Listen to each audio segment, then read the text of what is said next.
All right, hello everyone. Our session for this time is squad goals, how to build out your first moderator team. And with me is Shana Summers. She will be helping you find the right moderators for your community. So, are you getting ready for your community launch or are you handing over the reins? Either way, it's time for you to build your moderation team. So, from recruitment and training to setting the guidelines and perks, this talk and Sean Wayne will help you get started and get a tune up for a moderator team revamp. So let's welcome to the stage Jana Summers. Yeah, thank you so much. Let me go ahead and get my for everyone and everybody that's over here. Hi, Lauren. So excited. Joy, thank you so much. That's a nice compliment. Hi, Leah. How's everybody? Everybody doing good today? I'm so excited. We're going to talk about stuff. We're going to talk about all the community moderator stuff. So as mentioned, I am Shana. I am currently the head of community for the Her app. Her is the largest app for LGBTQ plus women, trans, and non-binary folks to date and drive community. So today we're going to talk about basically building your ultimate squad, which is your moderator team.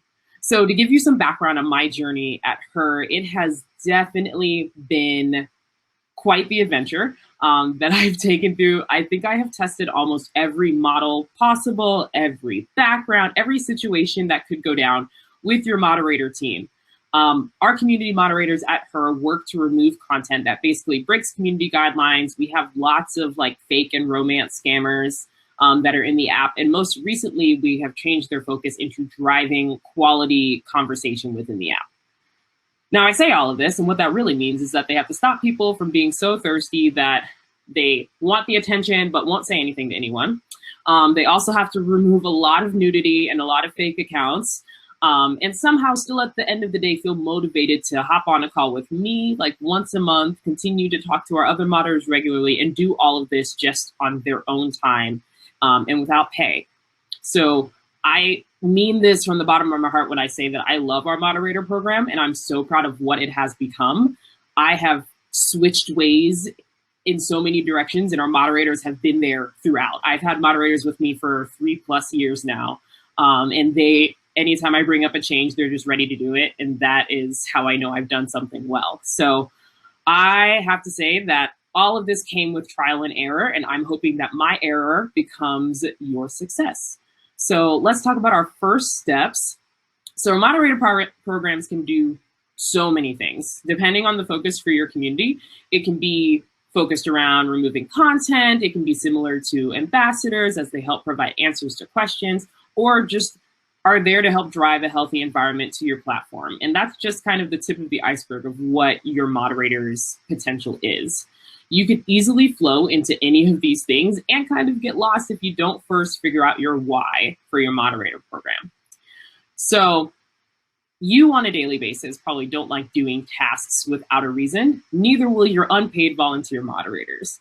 The reasons I have listed up here are great business places to think about how the moderator program will benefit and the ways that your moderators will also feel a sense of ownership and leadership within the community. So these 4 whys of directly connecting to your valued member, taking tasks off the company's plate, maintaining community standards, and as I've mentioned, the sense of ownership are all great things that you can present to your leadership team with some bullet points. So for example, stating how they are a direct connect to valued members means we automatically have a group of people that we can test out ideas with, that we can provide a sneak peek of a new product or project that we're working on, and they can give us candid feedback. Or with maintaining community standards, it means that we have a group of people that now know the community as well, if not better than you as the person who's running community, which I think is one of the best things to have because they're actively in there all the time. And sometimes we have to get stuck with the admin work. So having this team of people who can give you honest feedback, information, just to help you maintain a pulse is great to have. So now that you've established your why, you'll have to actually define what makes a moderator. This can be presented to both the internal teams so that your coworkers understand the moderator's why, and then you can share to people who are interested in becoming a moderator so that they can understand the mindset and what their goals are for becoming a moderator. These here are what I share with all of our potential moderators and consistently refer back to it as what makes a her moderator, and that these are the standards that they should live up to and the values that they have within the community. Our moderators are here to drive engagement, and we want them to show all of these steps within the space. Now that everyone has been communicated with about what makes a moderator, let's start to build out this program. Now, I don't want you to feel stressed. For those who are getting ready to launch, even for those who are getting ready to potentially pivot. And this could be like your 8th pivot. I pivoted a lot, so don't feel bad. Just think back to friends. They got through it and pivoted. You can do it too. So don't stress. Change is good, and you may have to do it once or twice. But to hopefully decrease the steps, here's my simplified checklist of what you need to prepare for your future moderators. So the first thing you're looking for is interest documents. This is for when you have to go out and recruit and you don't want to have to repeat yourself over and over and over again. Having those documents ready and to be easily sent out will save you so much time. Characteristics that you're looking for in a moderator. This will help you narrow down your search and allow other people to help you in your search as well. You're thinking of what type of people you're looking for. It's almost like creating another level of your community of personas, especially because not all of your moderators are going to be these super outgoing people that want to start conversation and do all this stuff. That's not everyone. Some of them are introverts, some of them are reformed introverts, some of them are super extroverts. You want to have a range of the type of things that you're looking for, and we'll kind of deep dive into that in a couple slides. And so you have these first details. Now you can put that together within your interview questions and begin to plan your onboarding process to guarantee their success. And lastly, you want to pick the data that you want to have available so you can better hold your moderators accountable. Again, I'll be deep diving into that in a bit too. But having data ready shows where your moderators are thriving and where they may need more assistance. And the last thing that I will admit that I was late to the party on was to create a resource page that hopefully answers most of their questions moving forward. So they don't have to come to you all the time looking for answers. I became the person that they came to all the time, and I was like, please stop. How do I do this? And we all love a good self-service system, right? So make sure to build out that space. To talk a bit more about the interest document, I have a simple 5-slide deck that shows the definition of what a moderator is, and that's what we just discussed, what the role entails, a broken down list of actions, just in case they didn't understand what the role entailed, and an estimated time commitment. And at the end of it, then I'll finish out with an easy, accessible space for them to apply or to reach out to me for any follow-up questions.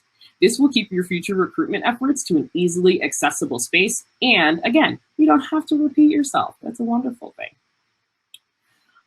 For moderator characteristics, I wanted to show you another quick list of what moderator characteristics look like. It truly does not have to be a long list. You kind of want it to be like an umbrella that will catch multiple personalities, but you know that this is like the key value that you want. You want it to be a quick look, because if you have like this whole overrunning, nobody's going to look at it and you're just going to get all these random people. It's not fun.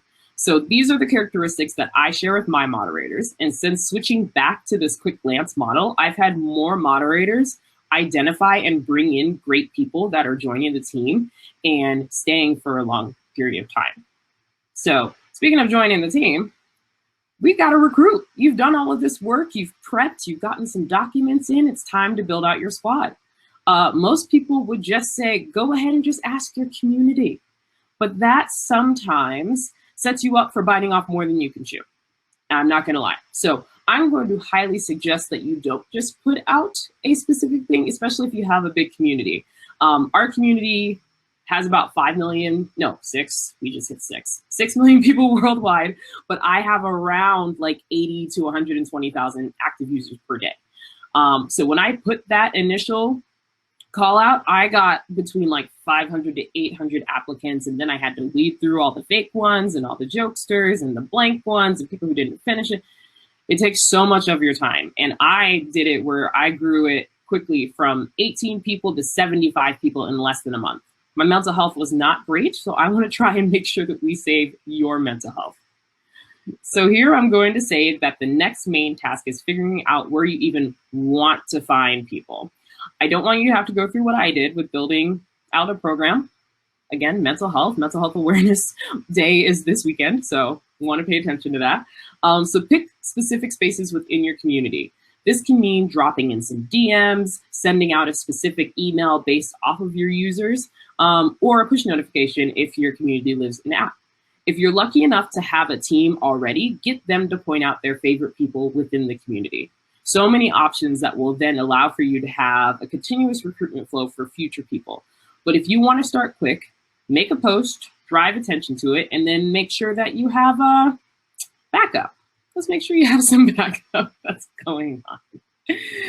In the interview process does not need to be long at all. I'm a huge believer that you can figure out if the person is a great fit within the first 5 minutes, and the rest is just a precaution. I spend the first couple of minutes taking them through what my role is, ask them about themselves, what their motivation is to join the program. Their motivation, which will probably be your tell-all, because if it's not a community-facing response, if it's not trying to give back or empathy or anything like that, you know that this person is not going to be valuable for it. So keep it short and sweet, be efficient enough to figure them out. And it won't always be perfect, but 60% of the time, it works every time. And if you can name that movie, I'm going to give you a virtual high five in the chats. I see y'all going. Once you send out an acceptance for the person, Kelsey got it, Leah got it. Once you have accepted them into the program, send them an email that requests their details. The things that I asked are their name and preferred name, pronouns, when their birthday is so that we can celebrate it, an address so that we can send them surprise stuff, what their t-shirt size is so I don't ruin the surprise when I send them stuff, and things like that. So you want to have stuff that you can take action on, not just random things to just ask them for. Once they send you these details, then send out their onboarding information. And only once they have gone through that, show them the moderator space and the resources that they can refer to during their time as a moderator. All right, onboarding and accountability. During onboarding, there is a lot of information that you want to share. So you need to keep it interesting and somehow make sure that you can trust the person to actually go through all of the information. So here are some of my tips and tricks that I've implemented during our onboarding. Our process used to be really long, filled with multiple trainings that never fit in everyone's time zone. So then I had to trust that they were going to watch the recordings and do all this. It just caused a headache. So instead, I set a time frame that showed the biggest success rate I've seen with our moderators. For us, it's about a week. If I can get them through everything within a week and at max a week and a half, works, and they're more likely to stay. I have mixed media to keep them involved, so I have an equal amount of reading as I do watching, and then I have them take a short 3 to 5 question quiz that I just send via email, so it's nothing fancy. You could totally do a type form if you wanted. And once they send it back, I know that they haven't done it if they just copy and paste the answers. It's not going to work. So make sure that all of that information they went through during onboarding as well is visible afterward. So I'm going to show you what it looks like at the top of my moderator group. This is also similar to like what's at the top of the CMX group and things like that. My moderators live in our Facebook group because we currently don't have the tools that Facebook has within our app. So I keep them there, but at the top of our moderator group, these are the graphics that I have pinned at the top, ready and available for each of our people. So this has a link to everything they need to know. They're welcome, what to do at any stage of their moderator program, if they've just started, if they want to be a leader. And the caption in each of these, or the description of the photo, have different links that they will need. And you can build out a system that is always in front of them. Because if it's not in front of them, I can tell them to go to Notion, but they're not going to. But if I tell them to go here, then they can actively go to the spaces where I've created these resources. And for accountability, you want to have this type of data available to you. Obviously, this is going to look different for every company, but this list is some that I have so that I know if a moderator is not getting time in, so that I can celebrate the ones that are actually like going in and putting time in. And if there are areas where like all of my moderators are underperforming, I know that like if that number is low, then I need to train them. Also, friendly competition sometimes never hurts. Sometimes I'll announce like the top 3 people who have done specific actions so that the moderators can see the impact they're making and they know who to turn to as leaders within the community. So giving those shout outs are automatically there. And being able to have this just available on a graph is also super helpful. So our resources, so you want to make this, again, self-serve, easily available, and will save you a ton of time in the future. My favorite new phrase that I say to our moderators is, have you checked Notion? The first thing that I create for our moderators are moderator guidelines. They're my favorite. They're used in a way that is separate but equal to community guidelines, and this also continues the accountability in having your moderators be aware of the expectations to hold within the community. In your guidelines, you want to have a clear space for their responsibilities, why we have them, and how to engage appropriately within the moderator group. And you saw my graphic that said house rules. That's what I meant for inside of our Facebook group and how they engage with each other. It's not just about how they engage in the community, because that's their community space too. So simple thing to let them know, again, hold accountability, things like that. And then we have tools, because moderators can't really accomplish many of these tasks that we put in front of them without having some tools to do it. This involves a decent amount of trust, but this is also why you have data available to hold them accountable. Because if you sit and see one person suspend like 800 people in a day, and you're just like, what is happening? So this also helps you to be able to do it. This is an example of the tools that our moderators have, and they have them available in app. So as they're maneuvering through and looking at content, they're able to take action swiftly. And lastly, this is just a partial screenshot of what our resource page, aka moderator page, looks like for our moderators to refer to. There are lots of examples available. Inside each of these are another subtasks that have pictures and videos and examples and things that look good, things that don't look good, what to do, what not to do. We want them to feel confident in every scenario that they're going to. So yes, and then finally, the best thing that you want to be sure to share with your moderators that isn't just swag is our perks. So perks, there are many other things that you can provide, and then the swag can come later. I want to give a shout out to Erica Moss from Atlassian, as when I was looking to figure out other perks for my moderators, she was the first person that I reached out to and gave a majority of this list to me. So I want to give a shout out to her. And just to remind you that perks don't always need to be tangible. This is like a sub-community of your whole community that you're building. Remember our whys that we discussed. Many of these can tie into that, but also how are we going to help our moderator team grow? They're helping our community grow. We need to help them grow in the same light. We also need to celebrate them. So even if it's just something as simple as celebrating their birthday, celebrating the behaviors that they're doing, but don't settle at that. We want to give them a ton of praise and gratefulness, because they are literally taking away work that you could be paying a lot of money out of your budget for. So make sure that you are always celebrating them. And finally, you need to also go ahead and plan your offboarding process too. This will stop the panic for when you have the first person that says they aren't interested, or you see that a few moderators aren't active. This provides you with clear-cut steps that you can share with your moderators so that they don't just ghost you when it comes to the community. And it happens a lot. So if you're able to give them a simple, quick survey so that you know what improvements to make in the future, what steps they need to take to let you know that they want to leave, and then a reminder checklist, because it just helps. It helps in life to have set places that they have access to so you can quickly remove them. So if it's from, this checklist of Facebook group, Notion, this, and you know where to go and are set to offboard them. Now, that was a lot of information. I just talked through a lot of things just to say that you're all ready for squad goals. If you've never been to one of my talks before, I always put a Beyonce reference, as well as where my shirt is, where it says work ethic Beyonce, because I'm a Beyonce stan. But as I mentioned, I have gone round and round with our moderator program. Small numbers, big numbers, in between, different systems, places to gather, how much I spoke to them, how little I spoke to them, what boundaries I had, what rewards I gave.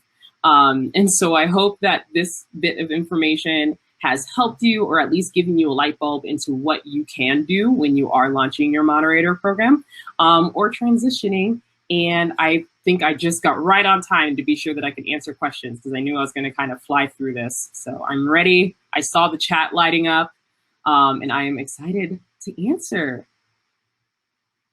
in all of this. So yes. All right, thank you, Tina, for sharing a very insightful presentation. Well, some of the attendees here are saying that you were the most favorite speaker from the and I can truly attest to that. In a very short period of time, you have given us so much value. Okay, let's go over to the question. Kate Fish has two questions. One question, what community spaces does her app exist on? And Mhm. the second question she has is, do you do one-on-one interviews or group interviews? Yeah, so all of our moderator space is in-app, and it's native in-app. So anything that we have to do, we build it in there. And then I just have the team on a Facebook group to communicate with them and talk to them and answer their questions. And then for the second one, oh my gosh, I had it, and then I felt very confident answering it. What was the second question? If you're doing one-on-one interviews or group interviews? Yeah, so I do one-on-one interviews. I've tried group interviews before, but doing them virtually as well is kind of difficult. So I like to take the time to do one-on-one ones. And another question from Joy Converse. How would you advise making a distinction between moderators who are company employees or those who are paid versus moderators from community members beyond permission levels? Yeah, so we have actually had both paid moderation and volunteer moderators. Our paid moderators had a very specific role, and it was just literally to like work in the background and remove content that was like could have potentially gotten us kicked out of the App Store type thing. And so that was their specific role, and our volunteer moderators had a more face forward role. And so when they were going in, we were like, hey, you are driving the value within our community. You are talking to people, you're posting updates, you're driving conversations. So each of them had two very separate roles. Any of our paid moderators, like I leave them out of the like engagement scene, but that's just how I do it. So yeah, so that's kind of how we broke that up. But also our background moderator team also worked in our support side as well. So they were doing tickets and things like that. So that fell under that bubble. So that's how we organized it. Thank you. And Oliver Byrne wants to ask you for examples of how your moderators support each other. Yeah. Oh, they're great. So a lot of them are in like side messages that I don't even know about. Like all of them talk to each other. The moderators that are within their own community, like they know about who they're dating. They know celebration of their kids. They know about birthdays. They know about graduations. They are all very invested.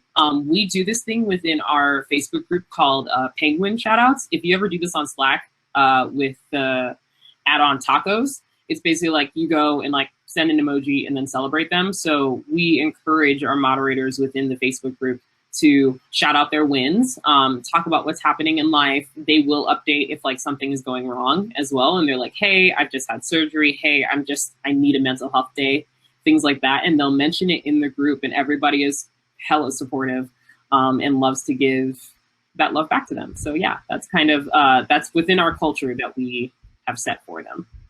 I love that. That's very intimate.